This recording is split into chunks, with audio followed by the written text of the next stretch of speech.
Life has not always been easy for Lafayette Temple as he grew up in poverty in a gang-infested neighborhood in Alabama.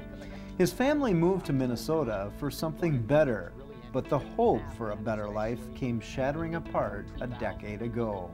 I was angry, hurt, bothered. It was an unthinkable crime for Lakeville. Tragedy struck hard 10 years ago for the Temple family when 17-year-old Stephen Temple was beaten to death with a baseball bat in Antlers Park. We remember the laughter. I mean, he had such a hearty laugh and he was so funny.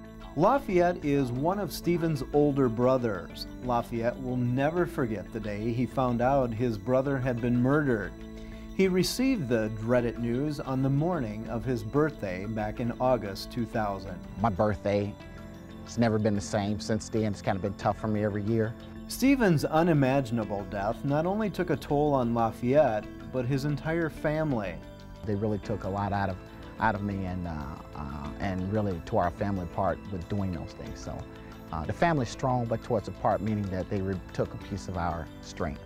Lafayette had never been to Antlers Park until the day of this interview, more than 10 years after the tragedy. Lafayette remembers the personal impact his brother's killing took on his career. He had just been hired by Minneapolis to fulfill his dream of being a police officer, but the murder forced him to put those plans on hold.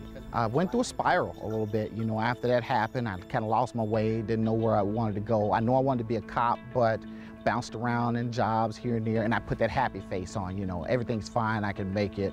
Nearly 3 years after the murder, Lafayette began to bounce back when he landed a law enforcement job with the Lower Sioux Police.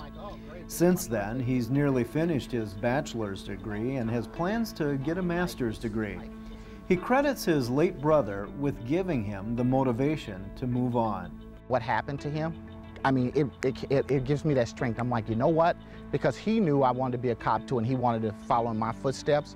We used to talk about it. He's like, I'm gonna be a police officer too, you know, and knowing that that happened and he can't, that's a previous dream of his when he was alive. So then that motivates me even more to just be determined, keep going.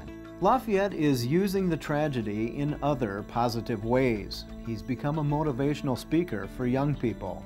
His death actually inspired me to go out and talk to kids, so I've done that quite a bit over the few, you know, these past 10 years. I cannot tell you how many schools I've actually spoken at. Respect is one of Lafayette's key messages. Respect is everything. I mean, that's one of the things, if you notice, when you're dealing with teenage these days, youth, they don't have respect for themselves, they don't have respect for others. And if they're not getting that message and they're not getting that, how do we expect them to succeed? Respect has got to be earned, you know, and that also builds trust. You know, that builds honor, you know, honesty, integrity. All those things can come out of learning how to be respectful. Lafayette says losing a brother is a story that intrigues people. He brings a certain level of energy and excitement and speaks from the heart. People don't care about how much you know until they know about how much you care. So when they know that you care, and I'm genuinely speaking to them, and I've had them ask me many times, how come you don't use paper or write things down and stuff? And I said, because I lose my message then. I lose my message. The most genuine message you can give is the one from the heart.